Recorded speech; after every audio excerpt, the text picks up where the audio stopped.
Hello friends, ಎಲ್ಲರಿಗೂ welcome to tarot life. So ನೀವೇನಾದರೂ ಮೊದಲನೇ ಸಲ ನನ್ನ ಚಾನಲ್ನ ವಿಸಿಟ್ ಮಾಡ್ತಿದ್ರೆ ದಯವಿಟ್ಟು ಚಾನಲ್ನ ಸಬ್ಸ್ಕ್ರೈಬ್ ಮಾಡೋದನ್ನ ಮಾತ್ರ ಮರಿಬೇಡಿ. ಎಷ್ಟೋ ಜನ ಸಬ್ಸ್ಕ್ರೈಬ್ ಮಾಡ್ದೇನೆ ವಿಡಿಯೋವನ್ನು ನೋಡ್ಬಿಡ್ತಾ ಇದ್ದೀರಾ. ಸೊ ದಯವಿಟ್ಟು ನನ್ನ ಹಂಬಲ್ ರಿಕ್ವೆಸ್ಟ್, ದಯವಿಟ್ಟು ಚಾನಲ್ಗೆ ಸಬ್ಸ್ಕ್ರೈಬ್ ಮಾಡೋದನ್ನು ಮರಿಬೇಡಿ. ಸೊ ಗಾಯ್ಸ್, ಇವತ್ತಿನ ಒಂದು ಟಾಪಿಕ್ ಬಂದು ಮೇನ್ ಆಗಿ ನಿಮ್ಮ ಒಂದು ವ್ಯಕ್ತಿಯ ಮಿಡ್ ನೈಟ್ ಥಾಟ್ಸ್, ಅಂದರೆ ರಾತ್ರಿಯ ಒಂದು ಆಲೋಚನೆ ಯಾವ ರೀತಿ ಇರುತ್ತೆ. ಯಾಕೆ ರಾತ್ರಿಯ ಒಂದು ಆಲೋಚನೆ ಇಂಪಾರ್ಟೆಂಟ್ ಅಂದರೆ, ನೈಟ್ ನಾವು ಏನು ಯೋಚನೆ ಮಾಡ್ತಾ ಮಾಡ್ತಾ ಮಲಗ್ತೀವಿ ಅದು ತುಂಬ ಬೇಗ ಮ್ಯಾನಿಫೆಸ್ಟ್ ಆಗುವಂಥ ಸಾಧ್ಯತೆ ಇರುತ್ತೆ. ಸೊ ಹಾಗಾಗಿ ಮಿಡ್ ನೈಟ್ ಥಾಟ್ಸ್ ಅಂತಕ್ಕಂಥದ್ದು ತುಂಬಾ ಪ್ರಾಮುಖ್ಯತೆಯನ್ನು ವಹಿಸುತ್ತೆ. ಸೊ ನೋಡೋಣ ನಿಮ್ಮ ವ್ಯಕ್ತಿಯ ಒಂದು ಮಿಡ್ ನೈಟ್ ಥಾಟ್ಸ್ ಯಾವ ಥರ ಇದೆ. ಅವರು ಸಹ ನಿಮ್ಮ ಬಗ್ಗೆ ಯೋಚನೆ ಮಾಡ್ತಾರೆ. ನೀವಂತೂ ರಾತ್ರಿ ಹೀಗೆ ಹಗಲು ಅಂತ ನೋಡಿದೆ ಅವ್ರ ಬಗ್ಗೆನೇ ಥಿಂಕ್ ಮಾಡ್ತಿರ್ತೀರ.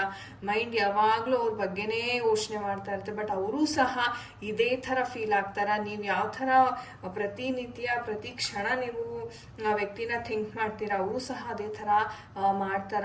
ಸೊ ನೋಡೋಣ ಇವತ್ತಿನ ಒಂದು ಟ್ಯಾರೋ ರೀಡಿಂಗಲ್ಲಿ. ಸೊ ನೀವು ಮಾಡಬೇಕಾಗಿರೋದಿಷ್ಟೇ, ಕಣ್ಮುಚ್ಕೊಂಡು ನಿಮ್ಮ ಪರ್ಸನನ್ನು, ಯಾರಿಗೋಸ್ಕರ ವಿಡಿಯೋ ನೋಡ್ತಿದ್ದೀರಾ ವಿಜುವಲೈಸ್ ಮಾಡಿ ನಿಮ್ಮ ಪರ್ಸನ್ನ. Think of your person. Visualise ಮಾಡಿ ನಿಮ್ಮ ಪರ್ಸನ್ನ. ಡೀಪಾಗಿ ಥಿಂಕ್ ಮಾಡಿ, ರಿಲ್ಯಾಕ್ಸ್ ಮಾಡಿ ನಿಮ್ಮ ಮೈಂಡನ್ನು. So let the energy flow. So ನಿಮ್ಮ ಪರ್ಸನನ್ನು ವಿಜುವಲೈಸ್ ಮಾಡ್ಕೊಳ್ಳಿ. ಓಕೆ, ವಿಜುವಲೈಸ್ ಮಾಡ್ಕೋತಾ ಅವರ ಒಂದು ಎನರ್ಜೀಸ್ ಯಾವ ಥರ ಇದೆ, ನೈಟ್ ಮಿಡ್ ಟೈಮ್ ಯಾವ ಥರ ಅವರು ಆಲೋಚನೆಯನ್ನು ಮಾಡ್ತಾರೆ, ಪಾಸಿಟಿವ್ ಇದೆಯಾ ನೆಗೆಟಿವ್ ಇದೆಯಾ, ಓಕೆ, ತುಂಬ ಕನ್ಫ್ಯೂಸ್ಡ್ ಆಗಿದ್ದಾರಾ, ಏನು ಓಡ್ತಾ ಇದೆ ಅವರ ಒಂದು ಲೈಫಲ್ಲಿ, ಓಕೆ, ಆ್ಯಂಡ್ ಫ್ಯೂಚರಲ್ಲಿ ಯಾವ ಥರ ಅವರ ಲೈಫ್ ಬದಲಾಗ್ತಾ ಇದೆ ಅದನ್ನು ನೋಡೋಣ. ಸೊ ನೆಕ್ಸ್ಟ್ 3 months ಎನರ್ಜೀಸ್ನ ನಾನು ನೋಡ್ತಾ ಇದ್ದೀನಿ. Okay, beautiful. All right guys, so energies ಬಂದಿದೆ. ಮೊದಲನೇದಾಗಿ ನೋಡಬೇಕು ಅಂತಂದರೆ, ನಿಮ್ಮ ವ್ಯಕ್ತಿ ತುಂಬ ವೇಗವಾಗಿ ಯೋಚನೆ ಮಾಡ್ತಾರೆ. ಅಂದರೆ ಬೇಗ ನಾನು ಶ್ರೀಮಂತ ಆಗಬೇಕು ಅಥವಾ ಆರ್ಥಿಕವಾಗಿ ನಾನು ಚೆನ್ನಾಗಿ ಆಗಿಬಿಡಬೇಕು. ಹಣಕಾಸಿನ ವಿಚಾರದಲ್ಲಿ ತುಂಬಾ ನೋಡಿ ಪೆಂಟಿಕಲ್ ಕಾರ್ಡ್ ತುಂಬ ಬಂದಿದೆ. ಅಂದರೆ ಸ್ಟೆಬಿಲಿಟಿಯನ್ನು ಇಂಡಿಕೇಟ್ ಮಾಡುತ್ತೆ. ಅಂದರೆ ಯಾಕೋ ನನ್ನ ಲೈಫಲ್ಲಿ ಸ್ಟೆಬಿಲಿಟಿ ಇಲ್ವಲ್ಲ, ಏನು ಮಾಡಬೇಕು, ರಿಲೇಷನ್ಶಿಪ್ಪಲ್ಲೂ ನನಗೆ ಅಷ್ಟಕ್ಕಷ್ಟೇ ನನಗೆ ಇಂಟ್ರೆಸ್ಟ್ ಬರ್ತಾ ಇಲ್ಲ, ಅಥವಾ ನಾನು ಏನೋ ಒಂದು ಅಚೀವ್ ಮಾಡಬೇಕು ಅಂತ ಅಂದ್ಕೊಂಡಿದ್ದೀನಿ, ಯಾಕೋ ಕಾಲನೇ ಕೂಡು ಬರ್ತಾ ಇಲ್ವಲ್ಲ ಅನ್ನೋ ಒಂದು ಆಲೋಚನೆ ಅಂತಕ್ಕಂಥದ್ದನ್ನ ತುಂಬಾ ಇವರು ಇದು ಮಾಡ್ತಾರೆ. ಆದರೆ ಇವ್ರಿಗೆ ಏನು ಅನ್ನಿಸ್ತಾ ಇದೆ ಅಂತಂದರೆ, ಆಪರ್ಚುನಿಟೀಸ್ ಬರ್ತಾ ಇಲ್ಲ, ಬಟ್ ಇವ್ರು ಅದಕ್ಕೆ ಪ್ರಯತ್ನನೂ ಮಾಡ್ತಾ ಇಲ್ಲ. ರೈಟ್. ಸೊ ಕೆಲವೊಮ್ಮೆ ಏನಾಗುತ್ತೆ, ನಾವು ಎಷ್ಟೇ ಪ್ರಯತ್ನ ಮಾಡಿದ್ರೂ ಆಪರ್ಚುನಿಟೀಸ್ ಬಂದಿಲ್ಲ ಅಂದರೆ ಅದು ಕೂಡ ಫೇಲ್ಯೂರ್. ಅಥವಾ ನಾವು ರೆಡಿ ಇಲ್ಲ, ಆಪರ್ಚುನಿಟೀಸ್ ಬರ್ತಾ ಇದೆ ಅಂತಂದರೆ ಅದೂ ಫೇಲ್ಯೂರ್ ಆಗುತ್ತೆ ಅಲ್ವಾ. ಸೊ ಈ ಒಂದು ರೀಸನ್ನಿಂದ ನಿಮ್ಮ ಒಂದು ಪ್ರೀತಿ ವಿಚಾರದಲ್ಲೂ ಹಾಗೆ ಆಗ್ತಾ ಇದೆ.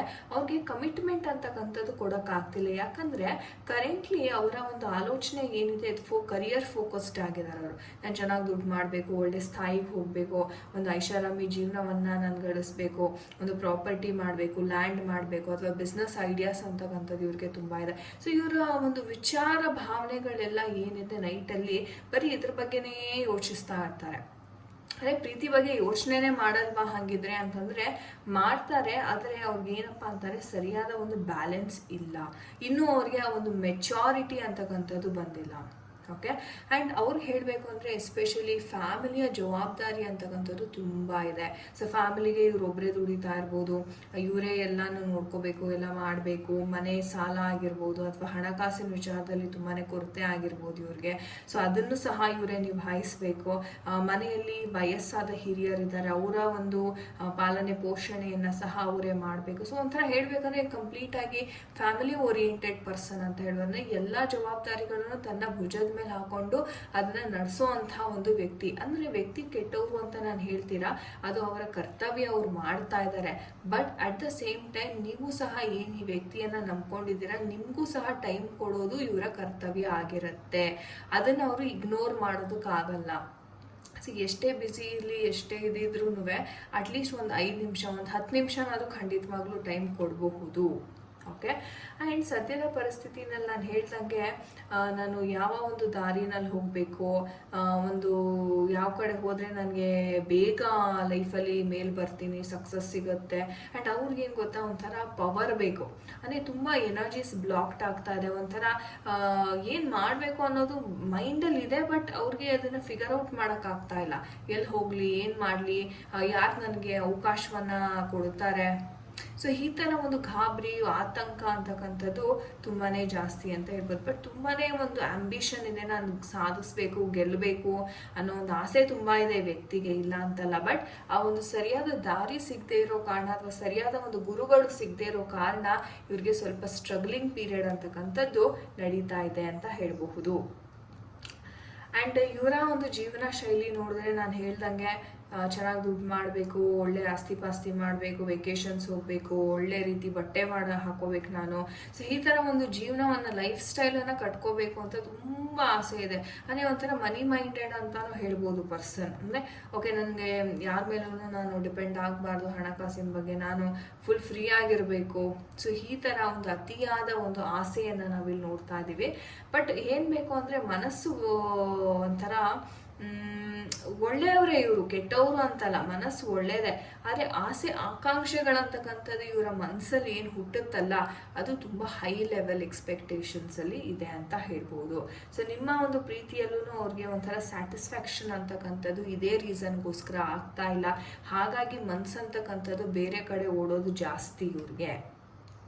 ಫ್ಯೂಚರ್ ನೋಡೋದಾದರೆ ಒಂದು ಒಳ್ಳೆ ನಿರ್ಧಾರವನ್ನು ತಗೋತಾರೆ ಅಂತ ಹೇಳ್ಬೋದು. ಅಂದರೆ ತುಂಬ ಪ್ರಾಕ್ಟಿಕಲ್ ಆಗಿ ಹೋಗ್ತಾರೆ ಬರ್ತಾ ಬರ್ತಾ. ಓಕೆ, ನಿನ್ನ ಹತ್ರ ಹಣ ಇದೆಯಾ, ನಾನು ನಿನ್ನ ಜೊತೆ ಸಂಬಂಧ ಮಾಡ್ತೀನಿ. ನಂಗೆ ಹಣ ಇಲ್ವಾ, ನನಗೆ ಸಂಬಂಧ ಬೇಡ. ಅಂದರೆ ತುಂಬ ರಿಜಿಡ್ ಆಗಿ ಒಂದು ಡಿಸಿಷನ್ಸನ್ನು ತಗೊಳ್ಳೋದಕ್ಕೆ ಸ್ಟಾರ್ಟ್ ಮಾಡ್ತಾರೆ ಅಂತ ಹೇಳ್ಬೋದು. ಆ್ಯಂಡ್ ಅವರ ಒಂದು ಫ್ಯಾಮಿಲಿನಲ್ಲೂ ಅಷ್ಟೇ, ಅವ್ರಿಗೆ ಫ್ಯಾಮಿಲಿನಲ್ಲಿ ಏನಾದರೂ ಪ್ರಪೋಸಲ್ಸ್ ಅಥವಾ ಒಂದು ಸಂಬಂಧಗಳು ಆ ಥರ ಬಂದರೆ ಅದನ್ನು ಸಹ ಅವರು ನೋಡ್ತಾ ಇದ್ದಾರೆ ಅಂತಲೂ ಹೇಳಬಹುದು. ಓಕೆ, ಯಾಕಂದರೆ ನಾನು ಹೇಳಿದೆ ಆಲ್ರೆಡಿ ಅವರು ಫ್ಯಾಮಿಲಿ ಓರಿಯೆಂಟೆಡ್ ಪರ್ಸನ್ ಅಂತ. ಅಂದರೆ ಫ್ಯಾಮಿಲಿಗೆ ಎದುರು ಹಾಕೊಂಡು ಇವ್ರು ಯಾವುದೇ ರೀತಿ ಕೆಲಸನೂ ಮಾಡಲ್ಲ. ಅದು ಪ್ರೀತಿ ಪ್ರೇಮ ಆಗಿರ್ಬೋದು, ಹಣಕಾಸು ಇರ್ಬೋದು, ಅಥವಾ ಇವರ ಒಂದು ಕರಿಯರ್ ರಿಲೇಟೆಡ್ ಏನೇ ಇದ್ರೂ ಅವರ ಫ್ಯಾಮಿಲಿಗೆ ಒಳ್ಳೇದಾಗೋದಾದರೆ ಮಾತ್ರ ಈ ವ್ಯಕ್ತಿ ನಿರ್ಧಾರ ತಗೋತಾರೆ. ಬಟ್ ಎಸ್, ಖಂಡಿತ ಇವ್ರ ಲೈಫಲ್ಲಿ ಇವ್ರು ಏನು ಅಂದ್ಕೊಂಡಿದ್ದಾರೆ ಮುಂದೆ ಎಲ್ಲನೂ ಸಿಗ್ತಾ ಇದೆ ಅಂತ ಹೇಳ್ಬೋದು. ಸೊ ಪ್ರೀತಿ ವಿಚಾರ, ಐಷಾರಾಮಿ ಜೀವನ ಆಗಿರ್ಬೋದು, ಅನ್ನೋದು ಅಧಿಕಾರ ಅಂತಕ್ಕಂಥದ್ದು, ಎಮೋಷನ್ಸ್, ಗ್ರೋತ್ ಅಂತಕ್ಕಂಥದ್ದು ಸಹ ಈ ವ್ಯಕ್ತಿಯ ಲೈಫಲ್ಲಿ ಮುಂದೆ ಬರ್ತಾ ಇದೆ. ಸೊ ಖಂಡಿತ ನೀವು ಈ ವ್ಯಕ್ತಿನ ನಂಬಬಹುದು, ವೆಯ್ಟ್ ಮಾಡಬಹುದು. ಸೊ ಯು ಆರ್ ರೆಡಿ ಅಂತ ಏಂಜಲ್ಸ್ ಹೇಳ್ತಾ ಇದ್ದಾರೆ. ಸೊ ನಿಮ್ಮ ಕಡೆಯಿಂದ ಯಾವುದೇ ಆ್ಯಕ್ಷನ್ ಪೆಂಡಿಂಗ್ ಇಲ್ಲ. ಆಪರ್ಚುನಿಟಿ ಖಂಡಿತ ಬರ್ತಾ ಇದೆ. So no doubt about it. And meditation brings answer. ಅಂದರೆ ನಿಮ್ಮನ್ನು ನೀವು ಬ್ಯಾಲೆನ್ಸ್ ಮಾಡ್ಕೊಳ್ಳಿ ಫಸ್ಟು ಅಂತ ಏಂಜಲ್ಸ್ ಹೇಳ್ತಿದ್ದಾರೆ. ಮೆಡಿಟೇಷನ್ ಅರ್ಥ ಏನಪ್ಪ ಅಂದರೆ ನಿಮ್ಮ ಎಮೋಷನ್ಸನ್ನ ನಿಮ್ಮ ಕಂಟ್ರೋಲಿಗೆ ತೊಗೊಳ್ಳಿ. ತೀರಾ ಈ ಪರ್ಸನ್ ಮೇಲೆ ಅಬ್ಸೆಷನ್ ಆಗುವಂಥದ್ದು, ಅಥವಾ ನೀವೇ ಅವ್ರ ಮೇಲೆ ಕಾಲ್ ಮಾಡೋದು, ಬ್ಯಾಕ್ ಟು ಬ್ಯಾಕ್ ಇದು ಮೆಸೇಜ್ ಮಾಡೋದು, ಇದೆಲ್ಲ ಮಾಡ್ಲಿಕ್ಕೆ ಹೋಗಬೇಡಿ. ಯಾಕಂದರೆ ನೀವು ತಾಳ್ಮೆಯಿಂದ ಇದ್ದಾಗ ಮಾತ್ರ ಆಪರ್ಚುನಿಟೀಸ್ ಅಂತಕ್ಕಂಥದ್ದು ನಿಮ್ಮ ಕಡೆಗೆ ಬರುತ್ತೆ. ಸೊ ಹಾಗಾಗಿ ನಾನು ಅದನ್ನೇ ಹೇಳೋದು, ಫಸ್ಟು ನಿಮ್ಮ ಎಮೋಷನ್ಸ್ನ ಕಂಟ್ರೋಲ್ ಮಾಡ್ಕೊಳ್ಳಿ.